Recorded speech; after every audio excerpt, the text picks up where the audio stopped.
Bonjour à tous, alors si comme moi vous aimez passer du temps sur le configurateur Rolex, vous allez peut-être vous apercevoir que dorénavant tous les prix sont affichés, y compris les prix de modèles qui étaient jusqu'à maintenant en prix sur demande. On commence tout de suite avec le très désiré modèle Daytona en platine, il est donc à 77 000 € avec le cadran bleu glacier tout simple, et si vous avez en plus le cadran bleu glacier serti de diamant, vous atteignez 83 250 €. On passe maintenant à une configuration bien particulière de la Yachtmaster, initialement qui était marquée en prix sur demande. Il faut pour cela configurer une modèle uniquement en or rose, or ever rose, avec le bracelet Oyster Flex. Mais si vous choisissez l'étonnant cadran pavé de diamant, vous atteignez donc la somme assez stratosphérique de 46 300 € pour ce modèle que vous aurez à mon avis du mal à mettre à l'eau. On continue maintenant avec le très désirable Day Date en 40 mm, ici configuration platine et cadran bleu acier avec la lunette cannelée. On est à 62 700 € pour la plupart des configurations, mais évidemment dès que vous prenez un cadran un petit peu plus sophistiqué avec des index sertis diamant, on monte vite à plus de 70 000. Là, on est à plus de 85 000 pour le cadran entièrement pavé de diamants et de saphir. Et le cadran météorite qui est vraiment top, il est aux alentours de 71 000 €.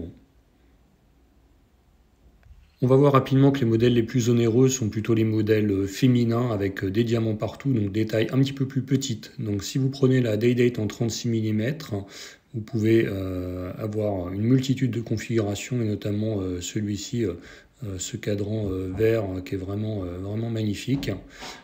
Et vous avez plusieurs choix de bracelets. Et donc pour ce cadran aventurine, on sera à 61 050 €.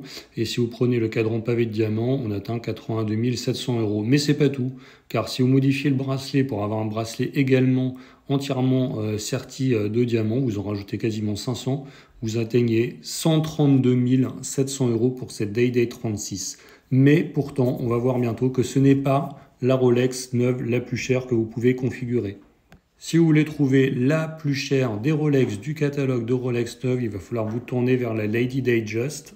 Et donc là, du coup, si vous choisissez le cadran, la lunette, le bracelet entièrement pavé, serti de diamants, vous allez rapidement voir que vous trouvez la plus chère et avec un chiffre qui va s'afficher à 137 600 € pour cette montre qui contient plus de 500 diamants au total, en 28 mètres. Donc plus cher qu'une Day Date en fait.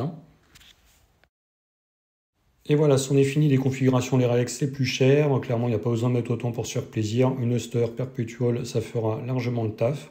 En tout cas, c'est quand même intéressant de voir quels prix peuvent être proposés pour ces modèles les plus extravagants. Vous pouvez constater ça également chez d'autres marques. Omega donne tous ses prix maintenant sur ce configurateur. Vous avez des montres à plus de 700 000. Donc voilà, n'hésitez pas à me dire ce que vous en pensez. Est-ce que c'est cher, pas cher pour toutes ces montres à plus de 100 000 €? Est-ce que ça vaut vraiment l'argent? N'hésitez pas à le mettre en commentaire, à vous abonner et à bientôt. Bye bye.